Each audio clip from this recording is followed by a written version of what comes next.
Okay, everybody, welcome to the La Jolla Cosmetic Podcast. I'm your hostess, Monique Ramsey, and I have here with me today to celebrate our 200th episode, if you can believe it, Hannah Burkhart. She's our assistant producer. Am I right about your title, Hannah? Yeah, that's one of the things I am. I do a lot. Yeah, she does. She's awesome. And you've been with us, I think, since almost the beginning, right?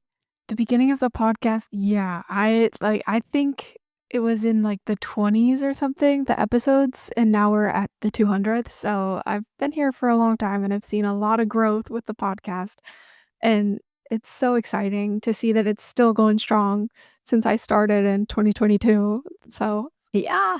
Yeah. So we are going to do 10 hot clips, things that really kind of caught fire and highlight a little bit of, we've got patients, we've got doctors, but we have 10 clips to share with you, sort of our podcast greatest hits so far.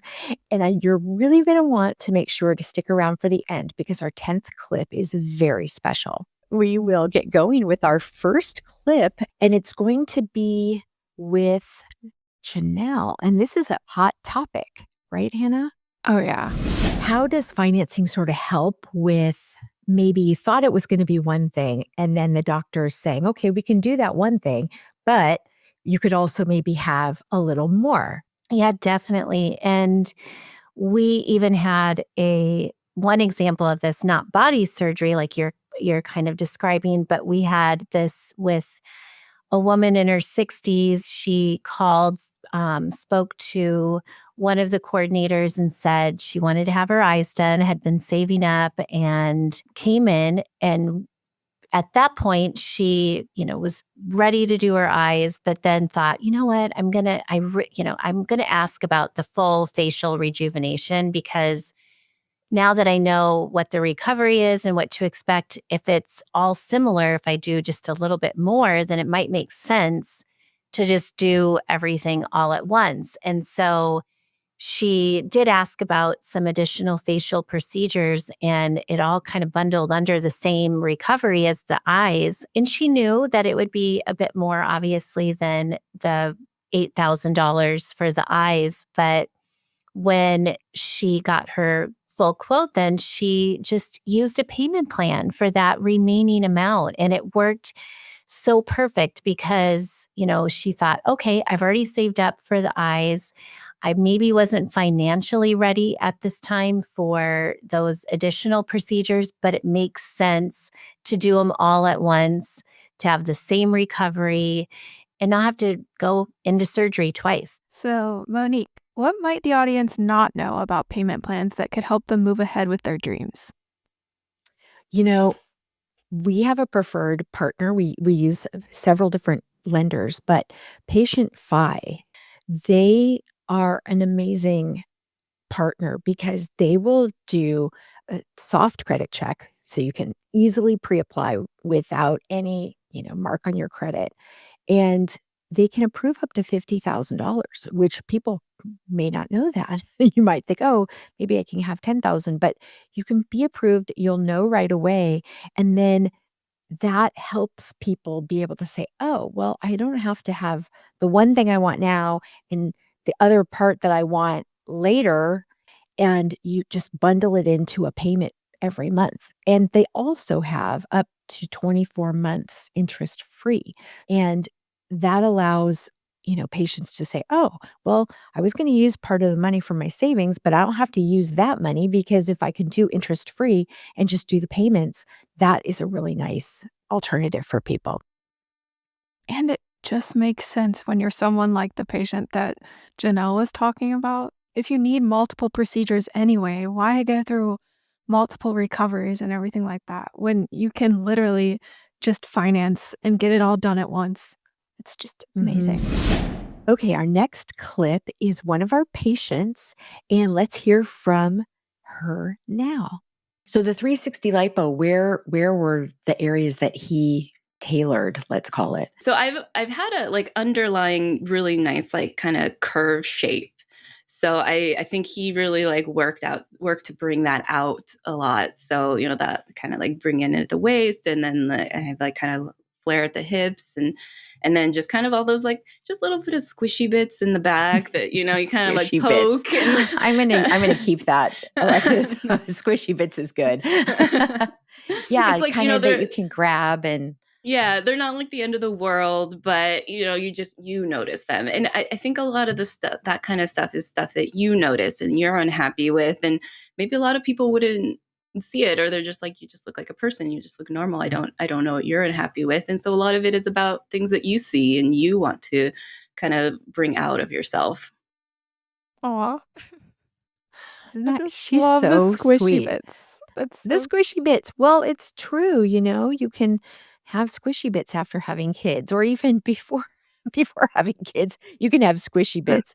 So, I think but having a patient be super honest about her journey, she lost a lot of weight and then, had her mommy makeover and, it's just so nice to have somebody who is willing to tell their story about her squishy bits and where were they and, how she wanted to, you know, feel confident again.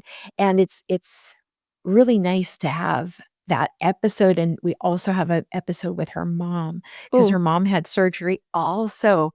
that one is, like, so emotional because her mom was opening up about how she watched her daughter literally transform. Like, she just became, so much more confident, carried herself totally differently, and they both were kinda tearing up a little bit, so definitely recommend watching the mom and daughter version of this same episode. And I Yeah. also just wanna amplify the fact that Alexis is saying that we don't get surgery for other people, we get it to make ourselves happy. That if there's something that bothers me and I see it every time I look in the mirror, okay, then I'm gonna change that. It's not because I'm worried what other people think about it. So, I love that she mentioned that. She, like, kinda snuck that in there because it's something that a Yeah. lot of people need to realize. Right. Well, and I think, we have thousands and thousands, like probably we're 37 years old in 2 weeks. And we've got, probably just that many patients that we've served, or at least or more.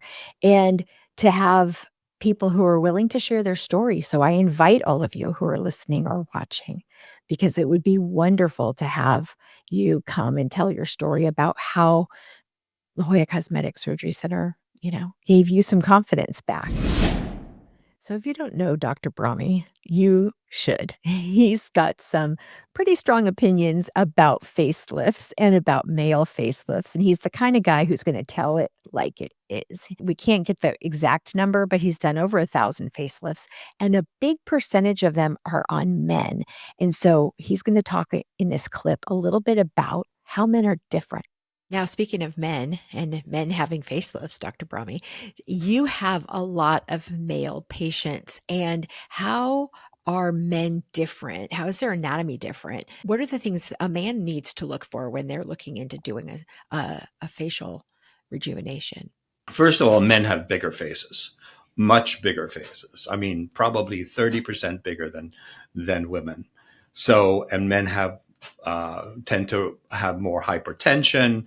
They bleed more. They swell more. They bruise more. So the recovery is a little bit longer for a man, but not much. You just basically have to look at the hair growth and see where you put the incisions, because men are going to, in some cases, lose some hair, male pattern baldness. And so you don't want to put scars up in the hairline up here, because eventually that may be visible. So you have to settle in for a longer operation. Male facelifts usually take 4.5 hours. But anatomically, we all have the same nerves. We all have the same skin. We all have the same structures. It's just some considerations in men that you really want to be cognizant of, and talk to your patients about it. Especially shaving, for example. When you tighten the neck, you may find yourself shaving behind the ear a little bit. So you may want to do laser hair removal, uh, just to cure that problem. Okay, first of all, Monique, where were you? Because this doesn't look like your usual space, but the lighting is kind of fire, so tell us about it. Thank you. I was in Chicago for the Podcast Movement Conference, and so I had to run up to my hotel room. It was like the Hyatt McCormick Place or something is where the conference was. So I ran up to my room and I'm like, "Uh-oh, how am I gonna record this?" Because the desk is a different size, and of course, I was, like, trying to make the background look good, and then the lighting was sorta nonexistent, and I wished I could have turned it towards the window, so I had to if we have the picture, we can put it in the show notes. Yeah, we do. Um, so I had to stack the trash can and the stack thing and put the laptop on and move the lamps around, and so thanks.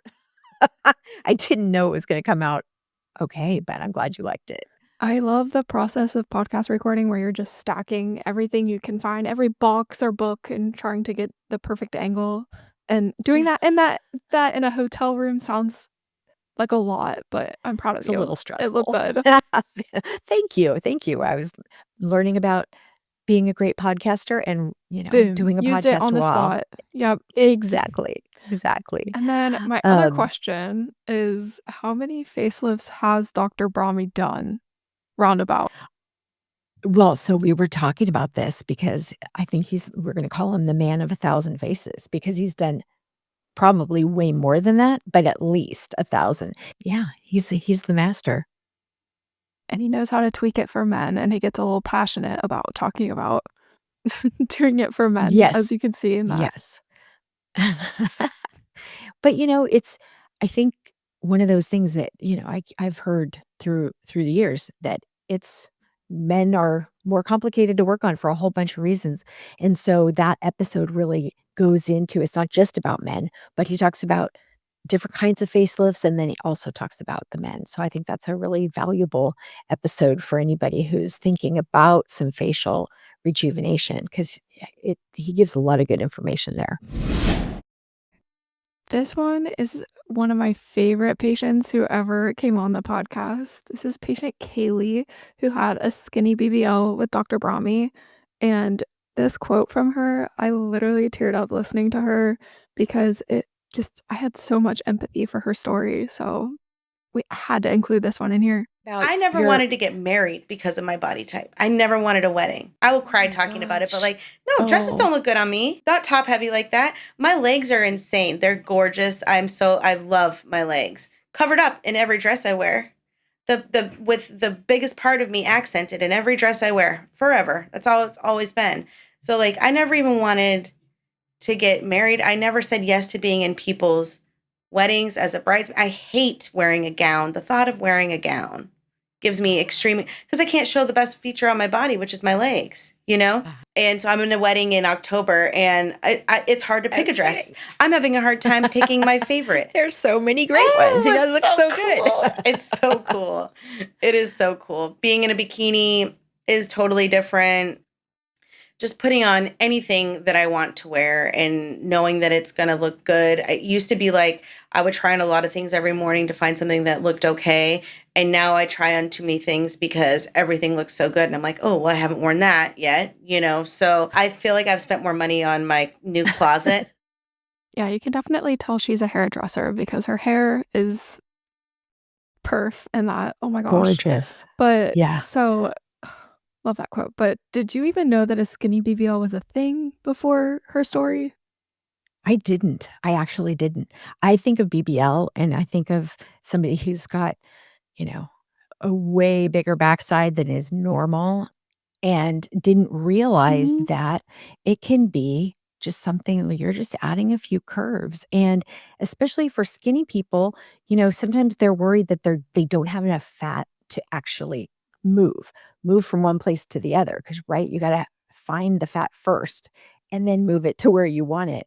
So Dr. Swistun is really the expert on the skinny BBL and he can find the fat in any little place you have it hiding and help you get that curve instead of being flat. And yeah, Kaylee's story, oh my gosh, she's a fun guest. I really recommend anybody watching the whole episode because she's super upfront about the whole process, and she documented it on TikTok at the Skinny BBL and on Instagram. And so, she was on camera like when she got home that day. It's wild. Yeah, a lot of people aren't open about their experiences like that, so she definitely got a lot of attention on social media about that because she was helping so many people who are interested in doing what she did. And then who does it at LJC? I know Dr. Swistun does it, but Dr. Brahme did Kaylie's, right? Exactly. So Dr. Swistun does a lot of 360 lipo and skinny BBLs, and we had one of his patients, I think on the podcast also. We've had a lot I'm of thinking his of the 360 lipo patients, I feel like right, at least right. 2. I'm thinking of the girl in the hot pink dress that she just looks amazing. Gabriella, Um, yes. yeah, Yeah. you have such good memory. And, Kaylie with Dr. Brahme, absolutely. I mean, she just got sculpted beautifully, and she owns a salon, a keratin salon, and I go see her. So this is why my hair's shiny and not weird looking. It's because of Kaylie. Kaylie's my hair expert in keratin, and she is in one of our commercials too on TV. So sometimes you might see her on TV, but it was really cool to have her tell the story of her experience, why she did it, and I think everybody can relate to that. It used to be that facelifts, were something you did when you got to be of a certain age, and that's just not true. So here's Dr. Smoot to talk about facelifts. The history of a short scar or a mini facelift goes back probably 20 years ago. It's called the max lift, but it is a way to do a mini facelift. You want to call it that? I hate to call it a facelift. It's more of a refresher. It's not meant to do what a face and neck lift would do. And it's for the gal who basically says, all right, I want to look a little better, but I don't want to go with expense and cost and major surgery of a full face and neck lift, particularly if they don't need anything done on their neck. But again, there's many names out there. I've heard them called everything from a mini lift to a short scar facelift. That's the more common term for it. To, I think, La Jolla lift, a lifestyle lift, or all sorts of different fancy names. So this is for people, the mini facelift is for people who had they're usually in their 30s or 40s. Like these people are pretty young having these. Can you tell the audience, have you had a facelift and how old were you when you did? Okay, yes, I'll spill the beans. I'll spill the beans for you, Hannah. No, I've talked about it before, but yes, I did. I had a facelift 20 years ago. So I was 37. I'm 57 now. And so that was really young. And now you see that all the time. I not all the time, but you see it a lot where people in their late 30s, early 40s are doing mini lifts, they're doing their eyes, they're doing a little temporal tuck. There's all kinds of things they might be doing. For me, I just had the whole shebang. I had Why a not? facelift. Well, easy access to the master, right? I had Dr. Olesen, had some free time the next day, and so it was like my turn. And so we did facelift, neck lift, brow lift, and my lower eyes. And because the brow lift sort of took care of any extra skin.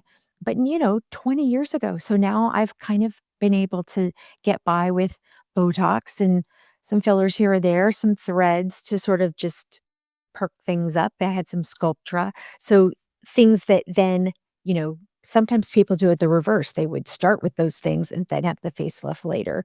But, just in my case, I was lucky that I work here and Dr. Olesen had some time. So yeah, that's when I did mine. And I like it because it's not so extreme. Because it's almost like you don't need it as much. If you're 65 and having your facelift, it's gonna be a big difference between your before and your after, and that's great. And, no problem. But if you're younger, it's like, "Oh, you're barely aging." People just go, "Why are you not getting any older?" And that's sort of doing it earlier. So I think that's become a big trend, and, I've seen it a lot online.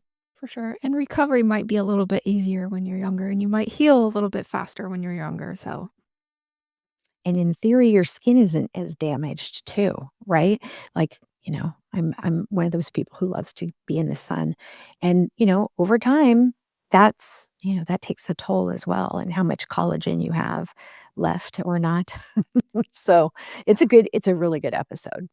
Are you going to get a facelift again someday? Because currently looking at you right now, I don't think you need one anytime soon, but were you planning on it eventually?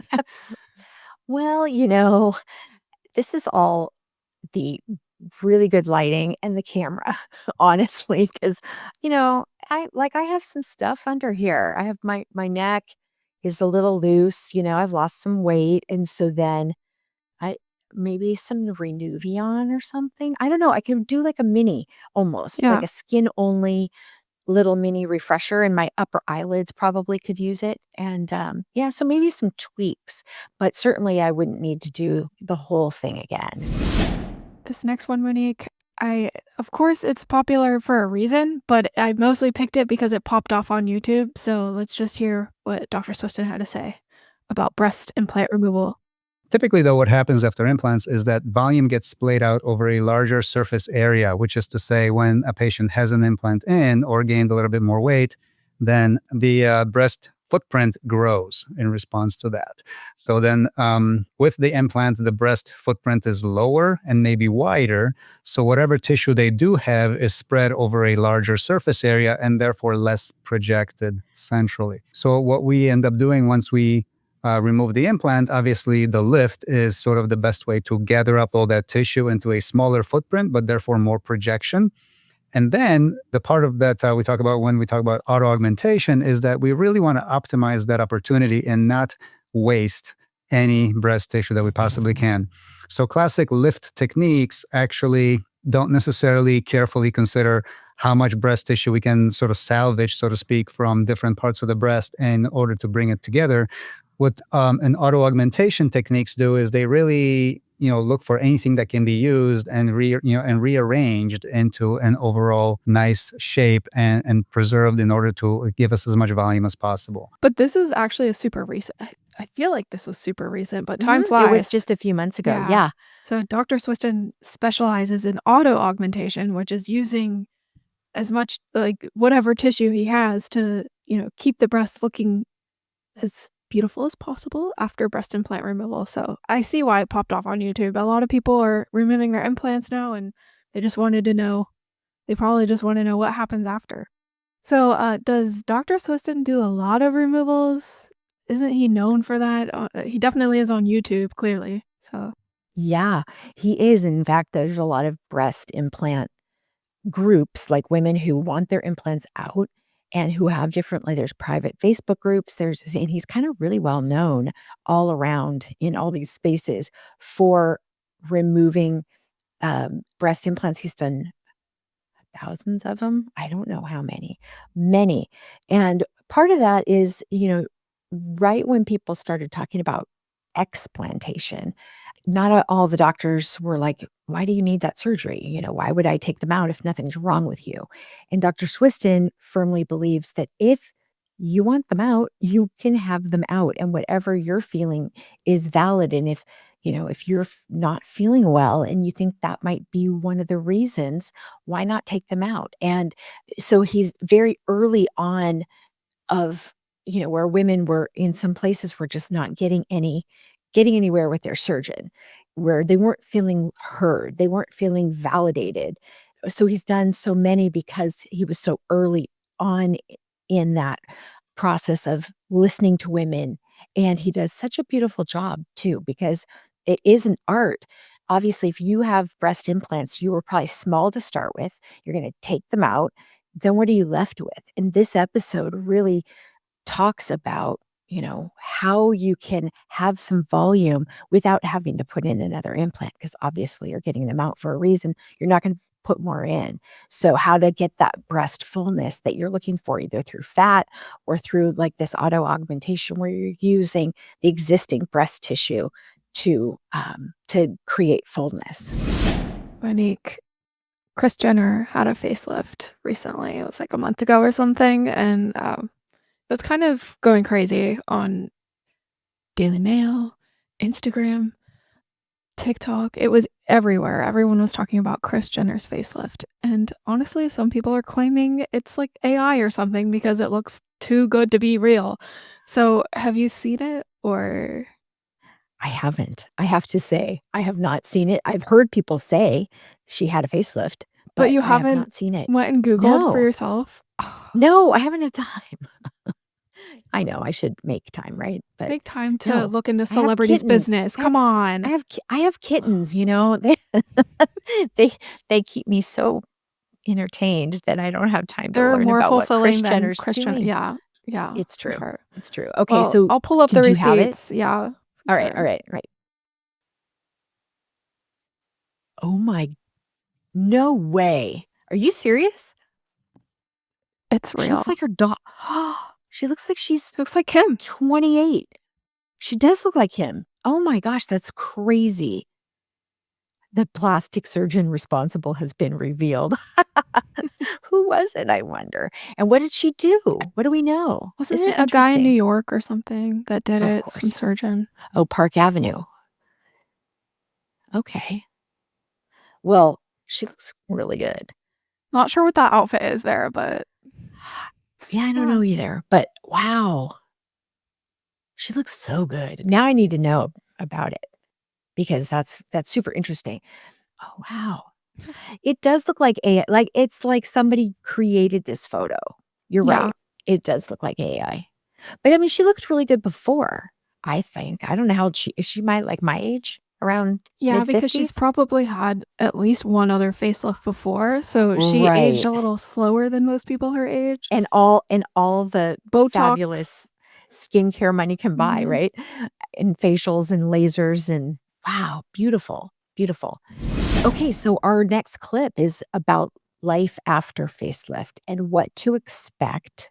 And I'm sure that Kris Jenner's life Enjoying has it. been Mhm. she's loving it. I don't know if her daughters are gonna be too happy about it because they're gonna look older than she does. Literally. But yeah, seriously. So, okay, and so Dr. Diana Breister in our practice, she does a lot of facelifts, and so she's gonna talk a little bit about what to expect after your facelift. And so do you find that people now are sort of coming in younger and wanting Absolutely. Yeah. Times have really changed in that. Obviously, I mean, our society, we want to feel good about ourselves. So there's a lot of tools, the Botox, the fillers, the lasers. I mean, we're inundated with creams, collagens. Just go on TikTok. That's all you hear is the cream and the Right. collagen. So we're very self-aware. So that ultimately brings more women into our office, just saying, hey, is it time? What do you think? I'm thinking about this, or I don't, the filler's not really doing it like what I want, or, they want to know, is it a good time? So, and that absolutely can be a good time, even at 47 or 45. It just depends on the woman, her laxity, her skin, and what her goals are. So it's, you definitely see it. And I think it's a great, thing to do earlier than later, because like you said, you have many years to now enjoy it. Like, why wait, another 5 or 6 years? Like it doesn't make sense. There's It no doesn't make sense. magic. There's no magic No. age, right? And the so other thing is that it can even be kind of redone and tweaked in 10 years or 5 years. And that's not a big deal either. So I'm very supportive of women who actually need it. I'm very honest with my patients about if I think they should wait a year or two, or you're not quite there. I mean, I don't want to do any unnecessary surgery, obviously. So I'm very frank about that. But many women can use that rejuvenation earlier than they may have planned. well, there it is. Talking again about the trend of the younger facelift. I didn't realize I picked 2 clips about that, but it's That's okay. very You know what? trendy right now. Everyone's It is. tired. They don't want to like wait until they're older and then not even get to enjoy more years with a face that they're and neck that they're very confident with. So I'm glad Dr. Breister talked about that too. And can I just say how amazing her glasses are? I'm loving those big chunky black glasses. Like so They're cute. so cool. She's a cool lady, let me tell you. Fashionista. Okay. She is. She is. She's tall and thin, and it looks fabulous. And all her clothes, and then her nurse Nancy's tall. They're like this Amazon tall lady duo. They're so Who cute, wouldn't and they're trust her with a facelift when she looks that good herself? Like, I'm not allowed to say who, but I have people who have used her and are very happy. So I can say from almost not firsthand experience because I haven't gotten to do that yet, but with her. But yeah, she's very real. I think that's people appreciate her candor. She's just very she's just really real and she gets it. She's a mom. And I think she's around my age and, she looks great. I don't know if she's done anything, but she looks great. And her patients are so happy, so happy. And that's really at the end of the day, what you want to see is not just that you felt taken care of and you bonded with your doctor, but obviously that you love your results. Dr. Breister is not the only incredible female plastic surgeon at LJC. So there are two here, and the other one would be Dr. Riedler, who is also known for facelifts and rhinoplasty. So here she is. What would you say maybe what percentage of the time when you're doing facial rejuvenation, are you doing the fat grafting by itself, or is it normally in conjunction with something else? Most often I'm doing it in conjunction with something else, whether it's a full like face and neck lift and, upper eyelid and brow surgery, or even if it's just lower eyelid surgery, to get rid of the bags under your eyes, but then you still have hollows. So then we'll transfer a little bit of fat, and that has the added benefit again of improving the skin quality because we all know that the lower eyelid skin gets crepey and not so nice as we age. So I would say maybe 90% of the time I'm doing it in conjunction with other facial rejuvenation procedures. And that's nice because then it always costs less when you're doing more than one procedure, right? Okay. For one, love Dr. Riedler, but this is one of our older episodes from before even the 100th episode. So can we talk about how much our video has improved since then? Like, I know. I was just thinking the same thing. Holy cow. yeah. See, it's when it happens slowly over time, you don't notice. But yeah, we finally, I know at the very beginning, we didn't have any video. And then we saw how many people This is were like one of the watching us first on. episodes where we did have Was video. it? Yeah. Yeah. We've grown a lot since then. Yeah, we have. And I've shrunk since then. So I'm like, oh Yeah. gosh. Yeah, but that's okay. That's what GLP-1s are for. Yeah. So Love that. yeah, well, I bet you $1 million, Kris Jenner. Now, see, I don't know because I haven't read the article or looked. She but probably had she must fat have transfer. had fat transfer because that makes you so glowy. Like it's amazing. It's like not just the structural part with a facelift and the muscles and all. It's that glow, and I think that comes from the fat transfer. That's what I've noticed. Is it like takes it from great to Yeah. fantastic. And a lot of plastic surgeons have been kind of deconstructing her facelift results on Oh, like Instagram reels and stuff. And they are, in fact, saying she probably had fat transfer along with a deep plane facelift. well, it's nice that doctors are more confident working with fat and experimenting because fillers are fine. Fillers are great, but they're not you. It's something that's artificial. Some people don't want to have something artificial put in them, and it's going to stick around too. And the long-term side effects of your own fat, there aren't any, but the long-term side effects of something that's, artificially made, could down the road be an issue. So I think for a lot of reasons, but mostly just that natural, beautiful, like heart-shaped face, where it's fuller on top and narrower down The low. big cheeks, but not too big, but the Mhm. nice full cheeks. Yeah. Mhm. So we've talked about the face a few times here. What if your neck is the thing you want to treat? Because right now with, like you said, the GLP-1s, everybody's losing a lot of weight and the neck is kind of first place where all that is showing. We haven't heard from Dr. Salazar on this 200th episode compilation just yet, which is crazy because he's probably the doctor that is featured on the podcast the most often. But he's got a unique technique for treating that loose skin. He likes to call it the turkey gobbler in the neck area. So let's hear him talk about that. So T-Z Plasty is as we were saying, a very powerful surgery to correct the excess skin of the neck. So the bottom of the chin and the upper mid part of the neck. If patients call it turkey gobbler, to correct the turkey gobbler deformity. So basically, it's the tissue that goes from your chin to around the area of the Adam's apple, and the patient have like excess skin in that area, and they want to improve that without the need for a neck and a facelift, meaning pulling from far away from where the area of the issue is. You can address it with a T-Z Plasty directly. So you just wedge out that tissue and then you perform, let me say it this way, a fancy closure in order for you to have the best scar possible. Why? Because patients will have a scar right here. The scar is placed right underneath the chin and then goes down from the chin area to the area of the Adam's apple. But we have been very successful performing this surgery. Patients are very, very happy.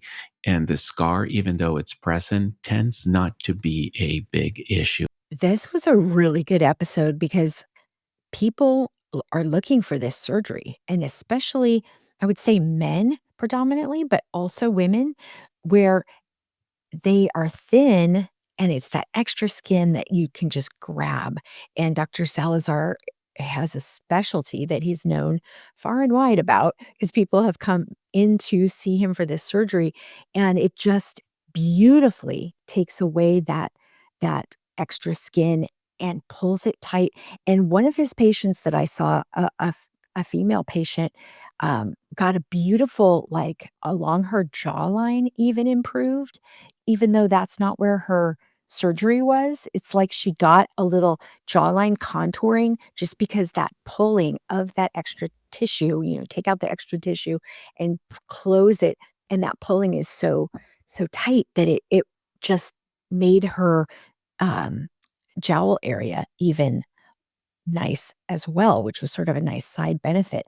But yeah, it's a good procedure. It's not a lot of doctors do it, and he talks about why that is on the episode. Now, this clip celebrated our 100th episode, and it's very special because it's Dr. Merrel Olesen and Marie Olesen, and Dr. Olesen was our founder. And so let's hear from him. So, what were some of the challenges, Dr. Olesen, from your perspective, and then we'll get Marie's perspective, just challenges in those early years? Well, I would say the biggest challenge was figuring out how to run our office properly. Even though I'd been in plastic surgery at a large clinic, and part of the reasons that I wanted to leave had to do with how we dealt with patients. Once we had the patients in our own facility, it took us a while to figure out the best way to treat them the way that we wanted to treat them. Mm-hmm. Do you agree with that, Marie? Yes. And I decorated this historic building to look like, I told the designer, a 1930s hotel, just a timeless. But we started advertising, which is another huge story. And somebody came in and looked at this gorgeous place and said, "I'm not paying for this." And I thought, oh my gosh, we don't even know who our patient is. And so we began surveying immediately in 1988. And we have been surveying the patients now for almost 35 years and using their feedback to tell us what they like and what they don't like. And then we try to fix what they don't like. Okay. So what do we think about that, Hannah? It's definitely a super special one. Seeing as what these two stood for when starting LJC, like the podcast follows through with that because they believe in patient education through and through.